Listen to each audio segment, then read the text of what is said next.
आज ज्योति और अंधकार इस शीर्षक उपदेश के साथ आइए हम इन मामलों के बारे में परमेश्वर के वचन का अध्ययन करें कि परमेश्वर के सच्चे लोग कौन हैं और बाइबल में ज्योति किसे दर्शाता है। जो अदृश्य है उसे देखने के लिए चीजें बनाई गई है। सभी लोगों, क्या आप समय देख सकते हैं? जब आप सो रहे हो, काम कर रहे हो, प्रचार कर रहे हो, जब आप ब्रेक ले रहे हो, जब आप भोजन कर रहे हो या जब आप पढ़ रहे हो, तो क्या समय नहीं बीत रहा है? क्या आप समय को गुजरते हुए देख सकते हैं? यह अदृश्य है। वह कौन सा उपकरण है जो हमें समय के अदृश्य प्रवाह को देखने की अनुमति देता है? यह एक घड़ी है। एक घड़ी के माध्यम से हम यह जान सकते हैं कि समय इस तरह से बीत रहा है। उसी तरह परमेश्वर हमें बाइबल के द्वारा आत्मिक दुनिया को दिखाते हैं। भला और बुरा, जो स्वर्ग जा सकते हैं और जो नहीं जा सकते, और परमेश्वर और शैतान के कार्य, ये सभी आत्मिक दुनिया की चीजें हैं जो इस तीसरी आयामी दुनिया में अदृश्य है। क्या बाइबल बहुत महत्वपूर्ण उपकरण नहीं है जो हमें अदृश्य चीजों को देखने में सक्षम बनाती है? तब बाइबल के माध्यम से हमें अवश्य से ही अदृश्य दुनिया को समझना चाहिए। घड़ी के आविष्कार से पहले, जब मनुष्य को आकाशीय पिंडों में होने वाले परिवर्तनों का पता नहीं था, उनके पास समय बीतने की कोई अवधारणा नहीं थी। उसी तरह परमेश्वर पर विश्वास किए बिना और बाइबल के ज्ञान के बिना आत्मिक दुनिया की अदृश्य चीजों को जानना असंभव है। इसलिए आज आइए हम बाइबल के माध्यम से जानें कि ज्योति किसे दर्शाता है और अंधकार किसे दर्शाता है, और हम उन लोगों की विशेषताओं को भी खोजेंगे जो बचाए जाएंगे। आइए हम यूहन्ना अध्याय 3 आयत 16 पर एक नजर डालें।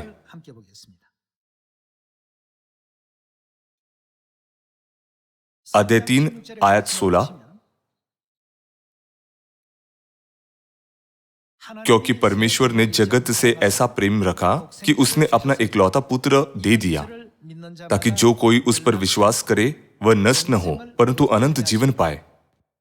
परमेश्वर ने अपने पुत्र को जगत में इसलिए नहीं भेजा कि जगत पर दंड की आज्ञा दे, परंतु इसलिए कि जगत उसके द्वारा उद्धार पाए। जो उस पर विश्वास करता है उसके साथ क्या होता है? उस पर दंड की आज्ञा नहीं होती, परंतु जो उस पर विश्वास नहीं करता वह दोषी ठहर चुका, इसलिए कि उसने परमेश्वर के इकलौते पुत्र के नाम पर विश्वास नहीं किया। परमेश्वर ने पहले ही अपना न्याय निश्चित कर दिया। यहां तक कि हमारे स्वर्ग जाने से पहले यदि परमेश्वर हमसे कहे तुम नरक में जाओ और तुम स्वर्ग में जाओ, तब वह इस पृथ्वी पर हमारा न्याय कैसे करेंगे? वह हमारा न्याय इस तरह करेंगे कि हमने शरीर में आए परमेश्वर पर विश्वास किया है या नहीं। जो लोग 2000 वर्ष पहले शरीर में आए परमेश्वर यानी यीशु मसीह पर विश्वास नहीं करते थे, उनका पहले से ही इस पृथ्वी पर न्याय किया जा चुका था। उन्हें स्वर्ग में न्याय के सिंहासन के सामने खड़े होने की आवश्यकता नहीं है। तब उन लोगों के लिए इसका क्या अर्थ है जो पवित्र आत्मा के युग में शरीर में आए परमेश्वर पर विश्वास नहीं करते हैं? उनका न्याय भी पहले से हो चुका है। यहां तक कि जब वे परमेश्वर के न्याय के सिंहासन के सामने आते हैं तब भी न्याय नहीं बदलेगा। इसलिए इस पृथ्वी पर विश्वास रखना अनमोल है। तब परमेश्वर किस प्रकार के प्राणी हैं जो शरीर में इस पृथ्वी पर आए और उन्होंने ऐसा कहा कि जब हम उन पर विश्वास नहीं करते तो हमारा न्याय हो चुका है। आइए हम आयत 19 को देखें। और दंड की आज्ञा का कारण यह है कि ज्योति जगत में आई है और मनुष्य ने किसे प्रिय जाना? अंधकार को ज्योति से अधिक प्रिय जाना क्योंकि उनके काम बुरे थे। आइए हम जाने कि ज्योति किसे दर्शाता है। आयत 20, क्योंकि जो कोई बुराई करता है वह क्या? वे ज्योति से बैर क्यों रखते हैं? वे क्या करते हैं? वे ज्योति से बैर रखते हैं क्योंकि वे बुराई करता है। क्योंकि जो कोई बुराई करता है वह ज्योति से बैर रखता है। और वे क्या करेंगे? वे ज्योति के निकट नहीं आता है, ऐसा न हो कि उनके कामों पर दोष लगाया जाए। आयत 21, परंतु जो सत्य पर चलता है वह क्या करता है? वह ज्योति के निकट आता है ताकि उसके काम प्रकट हो कि वह परमेश्वर की ओर से किए गए हैं। यूहन्ना अध्याय 3 आयत 16 के अनुसार जो लोग ज्योति में नहीं आते हैं वे बुराई करते हैं। जो बुराई करते हैं वे ज्योति से बैर रखते हैं और ज्योति के निकट न आकर उसे अस्वीकार करते हैं। यह परमेश्वर की नियति है। तब आइए हम प्रथम यूहन्ना अध्याय 1 के द्वारा पुष्टि करें कि ज्योति किसे दर्शाता है। प्रथम यूहन्ना अध्याय 1 आयत 5, जो समाचार हमने उससे सुना और तुम्हें सुनाते हैं वह यह है कि परमेश्वर क्या है? ज्योति है और उसमें कुछ भी अंधकार नहीं। परमेश्वर ज्योति है। यदि परमेश्वर ज्योति है तो यीशु कौन थे जो 2000 वर्ष पहले शरीर में पृथ्वी पर आए थे? यूहन्ना अध्याय 1 आयत 1 और 14 के अनुसार वह परमेश्वर थे जो आदि से अस्तित्व में थे। यद्यपि वह शरीर में आए थे, वह परमेश्वर है। भले ही वह ज्योति है, लेकिन लोगों ने ज्योति में आने से इनकार कर दिया। उन्होंने उस राज्य के सुसमाचार को अस्वीकार कर दिया जिसका यीशु ने प्रचार किया था और वे चिल्लाए, उसे क्रूस पर चढ़ाओ। वे किस तरह के लोग हैं? आज हम यूहन्ना अध्याय 3 के माध्यम से देख सकते हैं कि वे कुकर्मी हैं। कुकर्मियों में क्या विशेषता होती है? वे ज्योति से बैर रखते हैं। इस प्रकार ज्योति के प्रति उनकी प्रतिक्रिया क्या है? वे उसके पास नहीं आते हैं।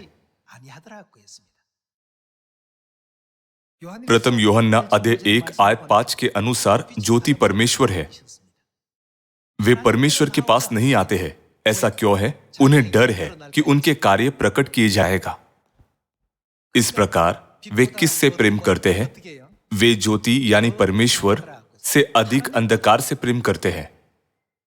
क्योंकि परमेश्वर ज्योति है, इसलिए ज्योति के विपरीत कौन है? इस प्रकार वे शैतान की सेना का और उसकी आत्मा का अनुसरण करते हैं। परिणाम स्वरूप परमेश्वर ने निर्णय लिया कि जो लोग परमेश्वर को ग्रहण नहीं करते हैं, जो ज्योति के रूप में आए, वे लोग नरक के अनंत दंड का सामना करेंगे।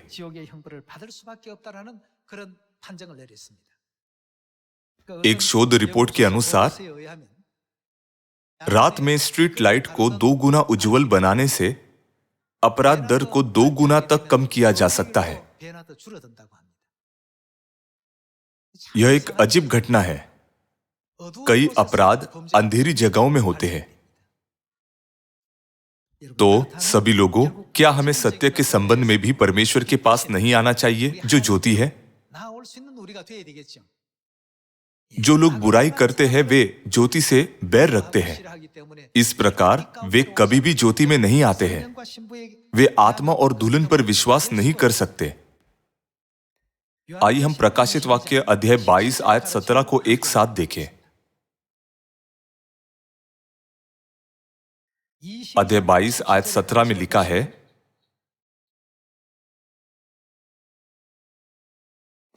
आत्मा और दुल्हन दोनों कहती है। वे क्या कहते हैं? आ। केवल ज्योति की संतान और परमेश्वर की संतान इस समाचार से आनंदित होंगे। परमेश्वर कहते हैं, मेरे पास आओ, ज्योति में आओ। इसके साथ स्वर्ग और नरक के बीच का न्याय पहले ही तय हो चुका है। जो लोग बुराई करते हैं वे कभी ज्योति में नहीं आते। वे कौन है जो पिता परमेश्वर और माता परमेश्वर के पास आते हैं? वह ज्योति कौन है? वे ज्योति की संतान हैं। बाइबल बताती है कि वे ज्योति में आने और उसमें बने रहने से प्रसन्न होते हैं। इस युग में दो समूह हैं। वे जो पिता परमेश्वर और माता परमेश्वर को ग्रहण करते हैं, जो आत्मा और दुल्हन है, और वे जो उनका विरोध करते हैं। अदृश्य दुनिया में एक आत्मिक युद्ध चल रहा है। जिस तरह हम अपनी आंखों से समय की गति को नहीं देख सकते हैं, लेकिन उसे एक घड़ी से माप सकते हैं, उसी तरह परमेश्वर हमें बाइबल के माध्यम से अदृश्य आत्मिक दुनिया दिखाते हैं। उन्होंने स्पष्ट रूप से बताया कि किसका न्याय किया जाएगा और किसे बचाया जाएगा। परमेश्वर जो ज्योति है, हमारे लिए पश्चाताप करने और स्वर्ग लौटने के लिए कई मार्गों को खोल रहे हैं। भले ही परमेश्वर मार्ग खोलते हैं, अंधकार के संतान कैसे प्रतिक्रिया करते हैं? वे ज्योति में नहीं आते। वे ज्योति से बैर रखते हैं। चूंकि वे ज्योति से बैर रखते हैं, इसलिए वे पिता परमेश्वर और माता परमेश्वर के बारे में सत्य से भी बैर रखते हैं। इस प्रकार उनका न्याय इस पृथ्वी पर पहले से ही किया जा चुका है। इसके विपरीत हम जो ज्योति में रहते हैं, परमेश्वर आश्वासन देते हैं कि आज हो या कल हम स्वर्ग के राज्य में प्रवेश करेंगे, और कहते हैं ज्योति में चलने में आनंदित रहो। तब आज से 2000 वर्ष पहले परमेश्वर ने जो ज्योति के रूप में आए, किस तरह का मार्ग दिखाया? आइए हम यूहन्ना अध्याय 12 आयत 46 को देखें। यहां भी वही बताया गया है जिसे हमने पहले प्रथम यूहन्ना अध्याय 1 आयत 5 में देखा था कि परमेश्वर ज्योति है। मैं जगत में ज्योति होकर आया हूं, ताकि जो कोई मुझ पर विश्वास करे वह अंधकार में न रहे। परमेश्वर इस पृथ्वी पर ज्योति के रूप में आए, लेकिन अंधकार ने उन्हें इस डर से अस्वीकार कर दिया कि उनके कार्य प्रकट हो जाएंगे। आज जब हम सत्य के बारे में पिता परमेश्वर और माता परमेश्वर जो ज्योति है, उनके बारे में प्रचार करते हैं, तो कुछ लोग बिना किसी कारण के उनसे बैर रखते हैं। ऐसा क्यों है? स्वभाव ही से वे ज्योति से बैर रखते हैं। दूसरी ओर आज हम यहां उपस्थित हैं, यह इस बात का प्रमाण है कि हम ज्योति से प्रेम करते हैं और ज्योति में आनंदित होते हैं। आयत 46, मैं जगत में ज्योति होकर आया हूं, ताकि जो कोई मुझ पर विश्वास करे, अर्थात परमेश्वर जो शरीर में इस पृथ्वी पर आए, वह अंधकार में न रहे। यदि कोई मेरी बातें सुनकर न माने तो मैं उसे दोषी नहीं ठहराता, क्योंकि मैं जगत को दोषी ठहराने के लिए नहीं, परंतु जगत का उद्धार करने के लिए आया हूं। जो मुझे तुच्छ जानता है और मेरी बातें ग्रहण नहीं करता है, उसको दोषी ठहराने वाला तो एक है, अर्थात जो वचन मैंने कहा है वही पिछले दिन में उसे दोषी ठहराएगा। सभी लोगों, पिता परमेश्वर और माता परमेश्वर जो आत्मा और दुल्हन के रूप में आए, उन्होंने क्या कहा? थोड़ी देर पहले हमने प्रकाशित वाक्य अध्याय 22 आयत 17 में पढ़ा कि वे कहते हैं, क्या यह ज्योति में आने की आज्ञा नहीं है? हालांकि लोग ज्योति में नहीं आते हैं। क्यों? चूंकि वे अंधकार से संबंधित हैं, इसलिए वे अंधकार से प्रेम करते हैं और ज्योति में नहीं आते हैं। ऐसा इसलिए है क्योंकि उनके सभी कार्य प्रकट हो जाएंगे। दूसरी ओर हम ज्योति में आने से प्रसन्न होते हैं और ज्योति में आनंदित होते हैं, क्योंकि परमेश्वर हमारे कार्यों से प्रसन्न होते हैं, जैसा कि यूहन्ना के सुसमाचार में लिखा गया है। फिर आइए हम इब्रानियों अध्याय 5 में देखें कि आज से 2000 वर्ष पहले ज्योति के रूप में आए परमेश्वर को कौन सा सत्य की व्यवस्था प्रसन्न करता है। अब परमेश्वर हमें अदृश्य चीजों को पहचानने में सक्षम बनाते हैं। आइए हम उस दृश्य को खोजें जहां परमेश्वर ने हमें दिखाया कि हम उनकी संतान है या नहीं। इब्रानियों अध्याय 5 आयत 6। इसी प्रकार वह दूसरी जगह में भी कहता है, तू किसकी रीति पर? मलिकिसिदक की रीति पर सदा के लिए याजक है। आयत 7। यीशु ने अपने देह में रहने के दिनों में ऊंचे शब्द से पुकार पुकार कर और आंसू बहा बहा कर उससे जो उसको मृत्यु से बचा सकता था प्रार्थनाएं और विनती की, और भक्ति के कारण उसकी सुनी गई। पुत्र होने पर भी पुत्र कौन है? वह यीशु मसीह है। उसने दुख उठा उठाकर आज्ञा मानने से की और सिद्ध बनकर अपने सब आज्ञा मानने वालों के लिए सदा काल के उद्धार का कारण हो गया। और उसे क्या? परमेश्वर की ओर से मलिकिसिदक की रीति पर महायाजक का पद मिला। परमेश्वर ने हमें जानने दिया कि यीशु को परमेश्वर की ओर से मलिकिसिदक की रीति पर महायाजक का पद दिया गया। तब मलिकिसिदक के बारे में शिक्षाओं के माध्यम से हमें यह पता लगाना चाहिए कि हम ज्योति में जी रहे हैं या अंधकार में जी रहे हैं। क्योंकि यीशु जो ज्योति है को मलिकिसिदक के रीति में महायाजक का पद दिया गया, इसलिए हमें भी ज्योति में रहने के लिए मलिकिसिदक की रीति में रहना चाहिए। लेकिन लोग कहते हैं कि मैं बाइबल पढ़ता हूं, फिर भी इन सभी बातों को छोड़ देते हैं। यह अजीब है। नई वाचा के साथ क्या उनके अपराध प्रकट नहीं हो जाएंगे? यह प्रकट होता है कि रविवार की आराधना परमेश्वर की शिक्षा नहीं है, और यह भी प्रकट होता है कि क्रिसमस भी परमेश्वर की शिक्षा नहीं है, और यह भी प्रकट होता है कि क्रूस भी परमेश्वर की शिक्षा नहीं है।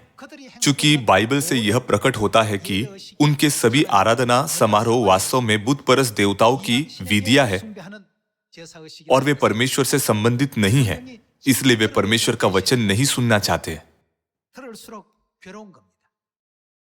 इसलिए वे सत्य में बाधा डालते हैं। इस तरह लोग ज्योति में नहीं आएंगे। ज्योति में आकर मैंने महसूस किया कि रविवार की आराधना मनाना व्यर्थ था, क्रिसमस को मनाना भी व्यर्थ था। मैं क्रूस की आराधना करता था जो एक मूर्ति है। ये सभी चीजें ज्योति में आने पर प्रकट होती है। इसलिए अंग्रेजी बाइबल स्पष्ट रूप से कहती है कि इसे स्वयं परमेश्वर ने घोषित किया था। यीशु उसे परमेश्वर की ओर से मलिकिसिदक की रीति पर महायाजक का पद मिला। उन्होंने यह उपाधि सीधे परमेश्वर से प्राप्त की। फिर आइए हम उत्पत्ति अध्याय 14 के द्वारा मलिकिसिदक की रीति के बारे में जानें।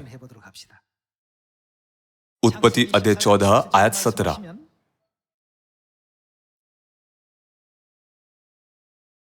जब वह कदोलाओमेर और उसके साथी राजाओं को जीत कर लौटा आता था, तब सदोम का राजा शावे नामक तराई में, जो राजा की तराई भी कहलाती है, उससे भेंट करने के लिए आया। तब शालेम का राजा मलिकिसिदक वह क्या लाया? वह क्या था? वह परम प्रधान ईश्वर का याजक था। मलिकिसिदक नाम का याजक क्या लाया? रोटी और दाखमधु ले आया। वह अब्राहम को आशीष देने के लिए रोटी और दाखमधु लेकर आया, और वह परम प्रधान परमेश्वर का याजक था। आयत 19। और उसने अब्राहम को यह आशीर्वाद दिया, परम प्रधान ईश्वर की ओर से, जो आकाश और पृथ्वी का अधिकारी है, तू धन्य हो। और धन्य है परम प्रधान ईश्वर, जिसने तेरे द्रोहियों को तेरे वश में कर दिया है। तब अब्राहम ने उसको सब वस्तुओं का दशमांश दिया। यह दशमांश का पहला दृश्य है। स्वाभाविक रूप से दशमांश किसे दिया जाना चाहिए? दशमांश परमेश्वर को दिया जाना चाहिए। फिर भी उत्पत्ति अध्याय 14 में अब्राहम ने मलिकिसिदक को हर चीज का 10वां अंश दिया। मलिकिसिदक की रीति पर महायाजक कौन है? यह यीशु है, जो त्रिएक के अनुसार पुत्र परमेश्वर है। परमेश्वर जो ज्योति के रूप में आए, मलिकिसिदक की रीति पर महायाजक थे।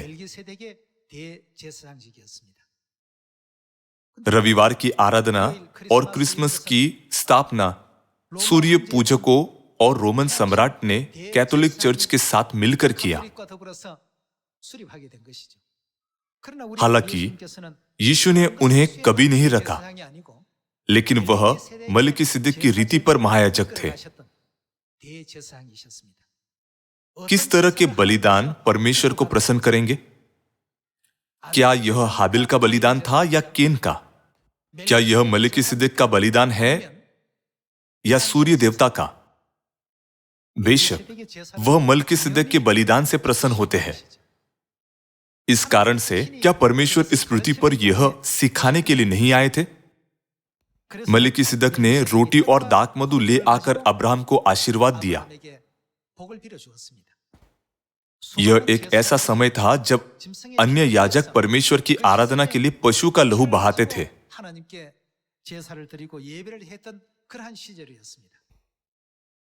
हालांकि मलिकिसिदक विशेष रूप से रोटी और दाखमधु लेकर आया। फिर आइए हम मत्ती अध्याय 26 आयत 17 में देखें कि यीशु मसीह ने जो ज्योति के रूप में आए, नए नियम में रोटी और दाखमधु के नियम के बारे में क्या सिखाया।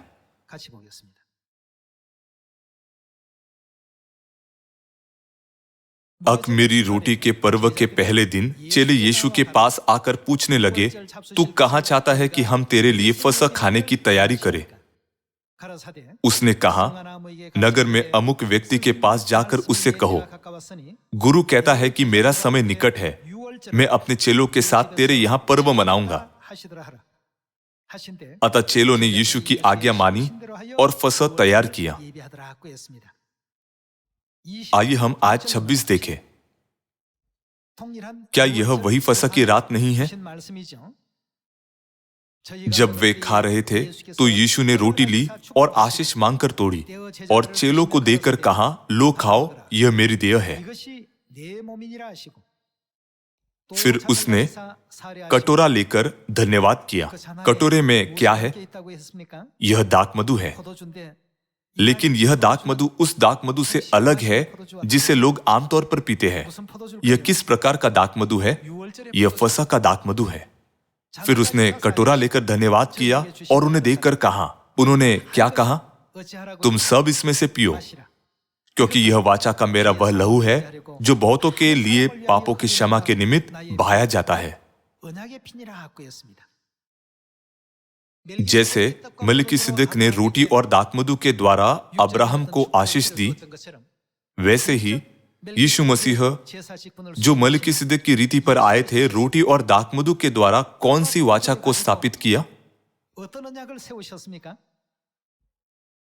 इसे स्पेनिश बाइबल में नुएवो पैक्टो के रूप में संदर्भित किया गया है, जिसका अर्थ है नई वाचा। कोरियाई बाइबल में भी लूका अध्याय 22 में नई वाचा का उल्लेख किया गया है। अतः नई वाचा को मलिकिसिदक की रीति के मूल के रूप में देखा जा सकता है। जैसे मलिकिसिदक ने रोटी और दाखमधु के द्वारा अब्राहम को आशीष दी, उसी प्रकार आत्मिक मलिकिसिदक यीशु मसीह रोटी और दाखमधु के द्वारा हमें क्या आशीष देते हैं? यूहन्ना अध्याय 6 के अनुसार यदि हम मनुष्य के पुत्र का मांस खाएंगे और उनका लहू पिएंगे तो हमारे पास क्या होगा? यीशु ने कहा कि हमारे पास अनंत जीवन होगा, जो सबसे महत्वपूर्ण आशीष है। इस उद्देश्य के लिए परमेश्वर इस पृथ्वी पर ज्योति के रूप में आए और ज्योति के सत्य को स्थापित किया। इसलिए हम सत्य और परमेश्वर दोनों को ज्योति के रूप में वर्णित करते हैं। ऐसा इसलिए है क्योंकि सत्य परमेश्वर द्वारा स्थापित किया गया है। फिर नई वाचा जो ज्योति है में रहने वाले लोग कौन हैं?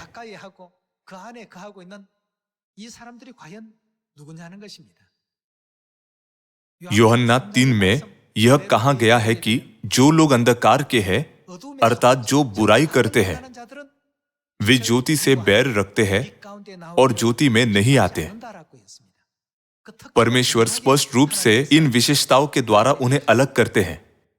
यह उन लोगों के बीच अंतर करने में एक महत्वपूर्ण बिंदु है जो स्वर्ग में प्रवेश करेंगे और जो नहीं करेंगे। अगर हमारे पास घड़ी नहीं है तो क्या होगा? यदि सूर्य और चंद्रमा की गतिविधि न होती तो क्या होता? तब हम समय की गति को समझ नहीं सकते।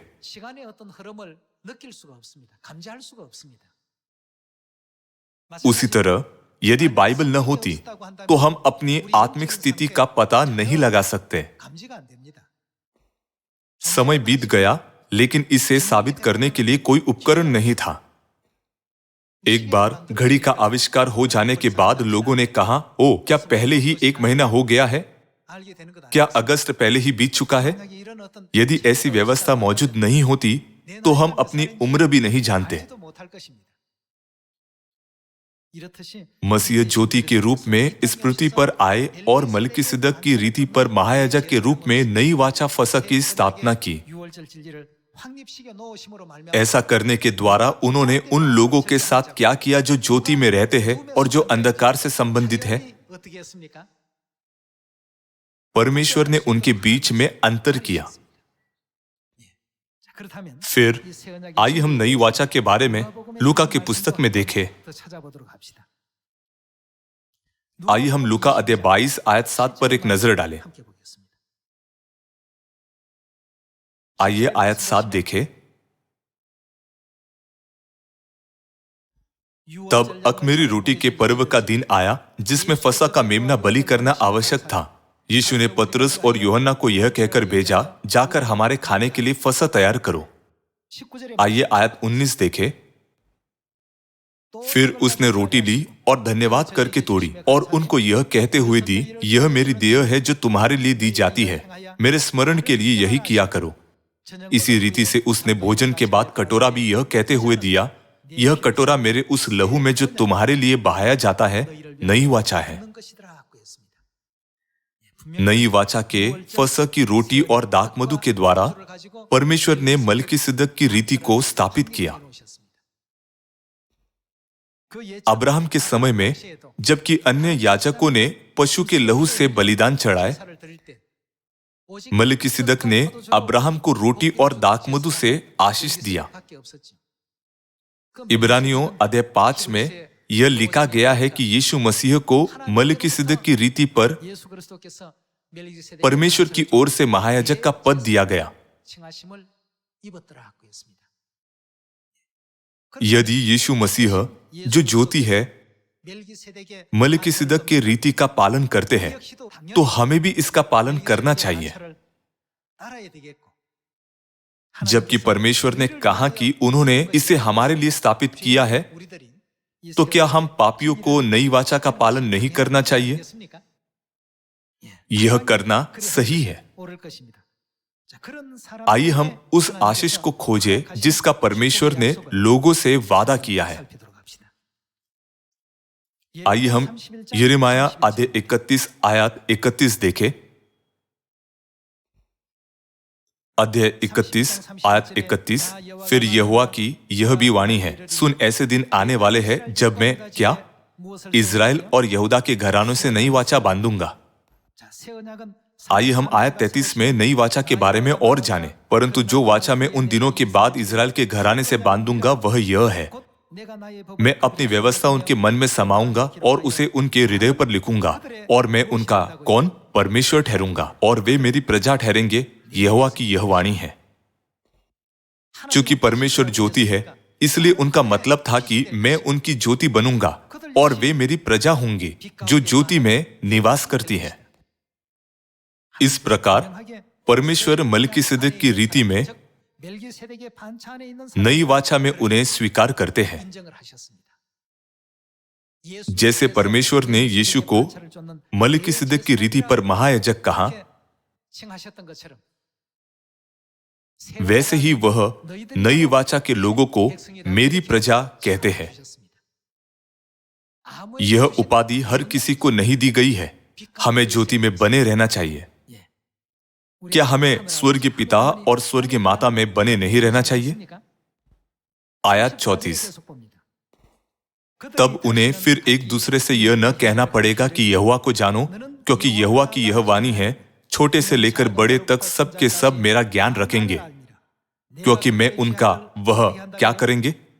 अधर्म क्षमा करूंगा। वह उन लोगों के अधर्म को क्षमा करेंगे जो नई वाचा में है, और उनका पाप फिर स्मरण न करूंगा। तब क्या इस वाचा को आसानी से नष्ट किया जा सकता है? आयत 36। यदि ये नियम मेरे सामने से टल जाए तभी यह हो सकेगा कि इजराइल का वंश मेरी दृष्टि में सदा के लिए एक जाति ठहरने की अपेक्षा मिट सकेगा। आयत 35। जिसने दिन में प्रकाश देने के लिए सूर्य को और रात में प्रकाश देने के लिए चंद्रमा और तारागण के नियम ठहराए हैं, जो समुद्र को उछालता और उसकी लहरों को गरजाता है, और जिसका नाम सेनाओं का यहोवा है, वही यहोवा यो कहता है। क्या यह वाचा बदलेगा? उन्होंने वादा किया कि यह कभी नहीं बदलेगा। तब हमारे लिए ज्योति में बने रहने के लिए हमें नई वाचा में विशेष रूप से फसह के सत्य में बने रहना चाहिए, है ना? इसलिए इब्रानियों अध्याय 9 कहता है कि नई वाचा हमें प्रतिज्ञा की गई अनंत विरासत को प्राप्त करने में सक्षम बनाती है। दूसरे शब्दों में, क्या यह परमेश्वर की प्रतिज्ञा नहीं है जो हमें स्वर्ग में प्रवेश करने की अनुमति देती है? आइए हम यूहन्ना अध्याय 3 आयत 19 को फिर से देखें। और दंड की आज्ञा का कारण यह है कि ज्योति जगत में आई है, और मनुष्य ने अंधकार को ज्योति से अधिक प्रिय जाना, क्योंकि उनके काम बुरे थे। क्योंकि जो कोई बुराई करता है वह ज्योति से बैर रखता है, और वे क्या करेंगे? वे ज्योति में नहीं आएंगे। ऐसा क्यों है? ऐसा इसलिए है क्योंकि वे ज्योति से प्रेम नहीं करते हैं। यह उनका स्वभाव है। इसे आयत 20 में बताया गया है, ऐसा न हो कि उसके कामों पर दोष लगाया जाए। आयत 21। परंतु जो सत्य पर चलता है वह क्या करता है? वह ज्योति के निकट आता है। जब आत्मा और दुल्हन कहते हैं आओ, तो क्या वे परमेश्वर के पास जाते हैं? तब ज्योति कौन है? जो कोई सत्य के द्वारा जीता है वह ज्योति में आता है। जब हम माता परमेश्वर का प्रचार करते हैं तो वे पूछते हैं, माता परमेश्वर, यह कहाँ लिखा है? यह बाइबल में है। आइए हम बाइबल को देखें। जब वे गलातियों 4 और उत्पत्ति की पुस्तक को पढ़ते हैं तो क्या यह स्पष्ट रूप से नहीं कहा गया है? अतः जो कोई सत्य के द्वारा जीता है वह ज्योति में आता है, ताकि उसके काम प्रकट हो कि वह परमेश्वर की ओर से किए गए हैं। परिणाम स्वरूप वे नई वाचा साथ ही साथ माता परमेश्वर और पिता परमेश्वर को भी ग्रहण करते हैं। पिता और माता से मिलना उनके लिए किसी भी चीज से अधिक बहुमूल्य है।